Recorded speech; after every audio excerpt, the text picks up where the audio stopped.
murtii hallata dubartiitii fi hijaaba dubartii jedhe. Uffata akkam uffatuu qabdi, haa akkamtu isirratti dhoggaadha, hijaabni isii hoo akkam tahuu qabaa waan jedhuu jedhe.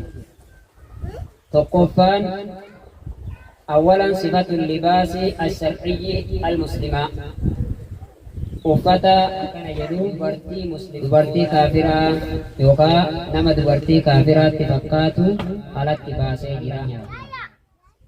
Uffata dubartii muslimtoota ka shari'aan isiin uffatu jedheen. Yajibu an yakuuna libaasul mar'atil muslimaa daafiyan. Wanni isin qabattaniin an isinii hiika masan irraa qabattan. Dirqama tayaa uffanni dubartii muslimaa bal'aa tahuun dirqama tayaa.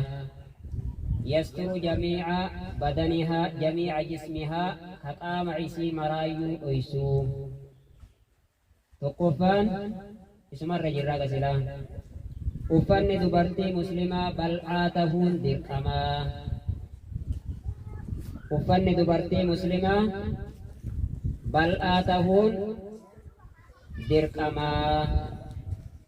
Ka jismii qaama isii dhoysu dhiirarraayi. Alladhiina laysu min maxaarimihaa, dhiirtii dhoysuun irraa dirqama tahu kun aanaa isii kan tahin. Nama ajnabaa irraa dhoysuun uffata qaama isii dhoysu uffata akkasii isa biratti nama akkasii biratti uffatuun isirratti dirqamaa jedhe. Saaquu hin maharama isiitiif waan silaa aadan saaquu murteesse malee fuulaa fi harka luka nama akkasii waan akkasii yoo hagas tahe malee nama aanaa isiitiifillee qaama ifii mul'isuu hin dandeettuu jedhe. Tokkoffama sanirra jedhe isinirra deebi'aa. Dirqama tayaa dubartiin muslimaa uffata bal'aa uffatuun ka jismii qaama isii dhoysu dhiira ajnabaa irraa. Akkasuma dhiira maharama isii yookaan aanaa isii tahellee fuulaa fi harka lamaanii fi miila lamaan yoo tahe malee bakka biraa mul'isuu fi hin dandeettuu jedhe. Lammaffaan an yakuuna saatiran limaa waraa'ahu. Uffanni bal'aa tahu jenne tokkoffaanii.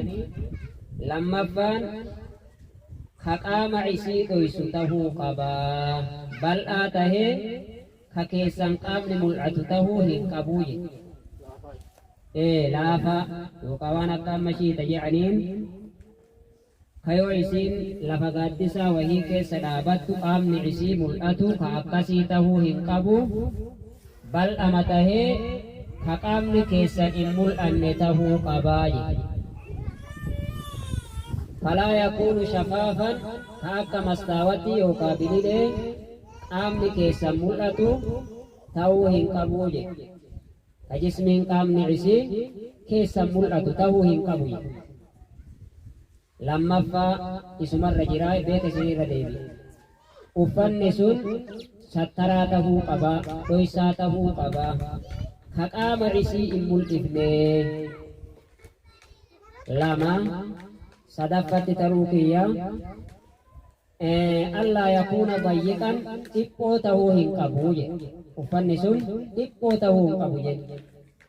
Ka furdinna qaama isii ibsu. Yoo ka qaamni keessan hin mul'anne tahee itti maxxanee yookaan furdinna qaama isii ka ibsu tahee haraam hin baqqa'uufisi. An haraama dalagaa jira jechuu beekuu qabdi. Uffata akkasiiti yoo salaattee salaata kiyyaa miti an dura uffannummaan an uffadhee fuuldura rabbii dhaabataa jiru kunuuyyuu uffata haraamaa jechuu abdii jedha.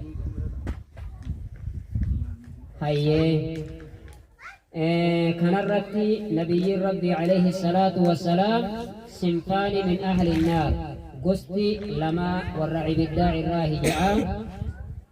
Tabakkee munaasabaa kennaa wanisaa'un qaasiyaatun caariyaat. dubartii zaahira kana uffatu kaibii qullaa deemti. Uffatuun zaahira yoo laalan uffata qabdi, uffanni isiin uffatte sun qaama isii hin sattaruu jechuudha. Yookaan furdina qaama isii ka ibsu jechuudha. Qullaa deemtii jedhee rasuulli. Nisaa'uun kaasiyaatuun caariyaat qullaa deemtuu warra ibiddaa jedheen. Afraffaan uffanni dubartiidhaa allaa tashtabiha birrijaali dhiiratti fakkaatuu qabu. Uffata dhiiratiin wal fakkaatuu qabu jedhan afraffaan.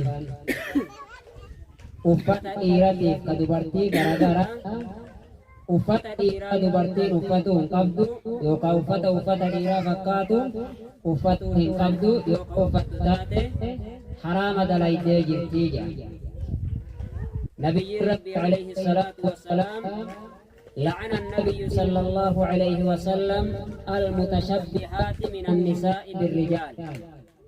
dubartii dhiiratti fakkaattu uffata keessatti haasawa keessatti abaaree jirti.